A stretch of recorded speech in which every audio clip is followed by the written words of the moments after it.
कभी कभी न्याय देर से मिलता है, लेकिन जब मिलता है तो इतिहास बन जाता है। साल था 1981। एक अपराध, एक किशोर और 44 साल लंबा इंतजार। और अब 2025 में सुप्रीम कोर्ट ने ये ऐतिहासिक फैसला दिया है कि जुवेनाइल जस्टिस एक्ट 2000 को पूर्वव्यापी प्रभाव यानी कि रेट्रोस्पेक्टिव इफेक्ट से लागू माना जाएगा।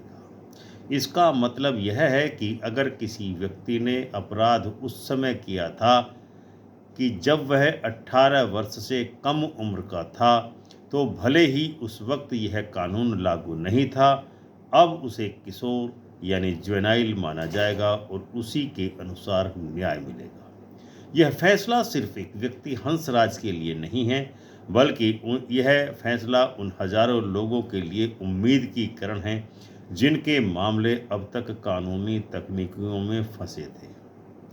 आज के इस वीडियो में हम आपको समझाएंगे कि जुवेनाइल जस्टिस एक्ट 2000 क्या कहता है, सुप्रीम कोर्ट ने यह आदेश क्यों और कैसे दिया, और इस फैसले का राजनीतिक, सामाजिक और न्यायिक असर क्या होगा। यह कहानी शुरू होती है 1981 से। हंस राज नामक एक व्यक्ति पर हत्या का आरोप लगा।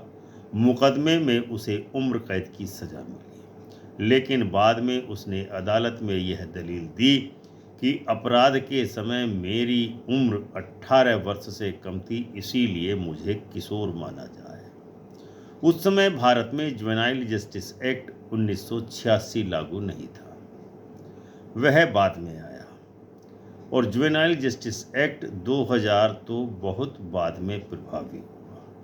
इसीलिए अदालतों ने उसके तर्क को नज़रअंदाज कर दिया और कहा, कानून बाद में आया, तुम्हारे केस पर लागू नहीं हो सकता है। लेकिन हंसराज ने 44 साल तक न्याय की लड़ाई जारी रखी और आखिरकार सुप्रीम कोर्ट ने 2025 में फैसला सुनाते हुए कहा कि जुवेनाइल जस्टिस एक्ट 2000 के प्रावधान अपराध के समय की उम्र के आधार पर लागू होगा, चाहे अपराध 1981 में हुआ हो या 2000 से पहले हुआ हो। सुप्रीम कोर्ट ने की जो तर्क हैं, कानून उनका कहना है कि कानून का उद्देश्य दंड देना नहीं, सुधार करना है। सुप्रीम कोर्ट की बेंच जस्टिस विक्रमनाथ और जस्टिस संजय करोल जिसमें शामिल थे, उन्होंने कहा कि जुवेनाइल जस्टिस एक्ट 2000 का मुख्य उद्देश्य बच्चों को दंड देना नहीं, बल्कि उनको सुधारना है। कोर्ट ने यह भी कहा कि अगर किसी व्यक्ति ने अपराध उस उम्र में किया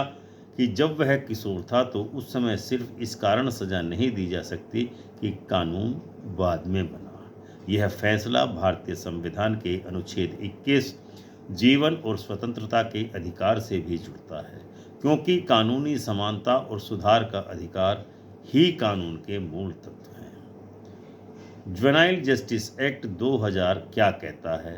ये कानून, यह अधिनियम 1 अप्रैल 2001 से लागू हुआ। इसका उद्देश्य था अपराध करने वाले बच्चों को सुधार गृह, रिफॉर्मेटरी हाउसेज भेजना, उन्हें शिक्षा, चिकित्सा और परामर्श देना, सजा के बजाय पुनर्वास यानी रिहैबिलिटेशन पर ध्यान देना। जुवेनाइल जस्टिस एक्ट 2000 की धारा 20 में यह प्रावधान है कि अगर अपराध किसी ऐसे व्यक्ति द्वारा किया गया था जो अपराध के समय 18 वर्ष से कम आयु का था, तो उसे किशोर माना जाएगा, भले ही मुकदमा बाद में चला। सुप्रीम कोर्ट ने इसी आधार पर कहा कि यह कानून पूर्वव्यापी प्रभाव से लागू होगा, क्योंकि यह सुधार के सिद्धांत पर आधारित है, दंड के सिद्धांत पर नहीं। पहले भी आए थे ऐसे फैसले, लेकिन यह फैसला क्यों हुआ ऐतिहासिक?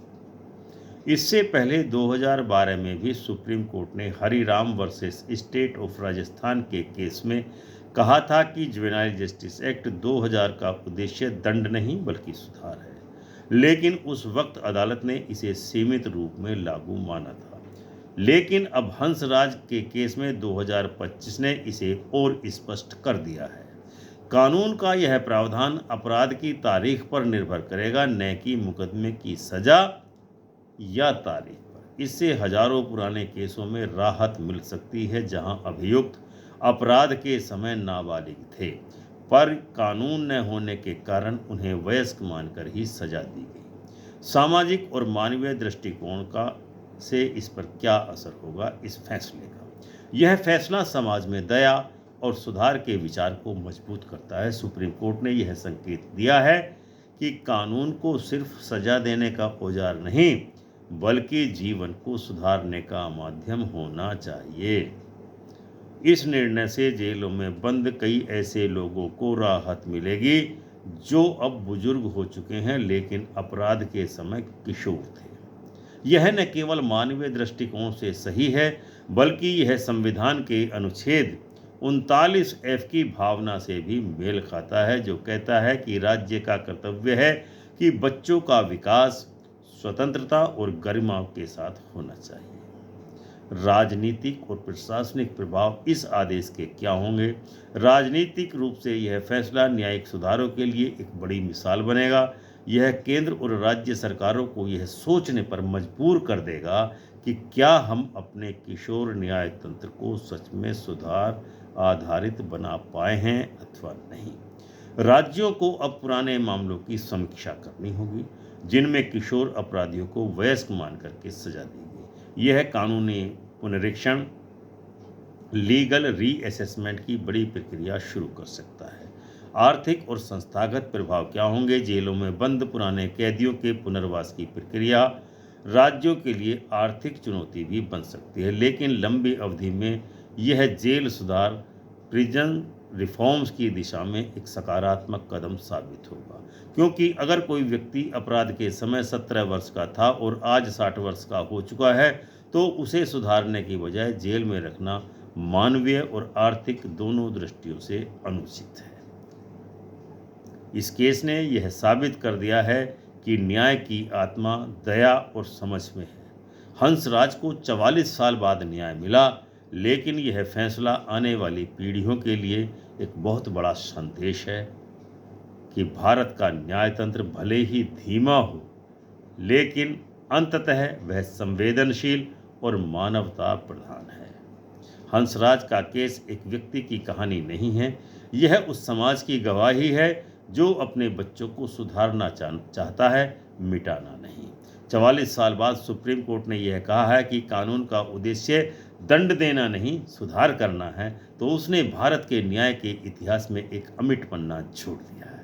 आज हम जुवेनाइल जस्टिस की बात करते हैं तो यह केवल अदालत का मामला नहीं, बल्कि समाज की परिपक्वता की पहचान है। अगर आप मानते हैं कि दया और न्याय एक ही सिक्के के दो पहलू हैं, तो वीडियो को शेयर अवश्य करें, लाइक भी करें, क्योंकि यह फैसला आने वाली पीढ़ियों को इंसाफ की नई परिभाषा देगा। चैनल को सब्सक्राइब जरूर करें। मिलते हैं अगले वीडियो में किसी ऐसे ही जजमेंट या कानून के पहलू के साथ। तब तक के लिए जय हिंद, जय भारत, जय संविधान।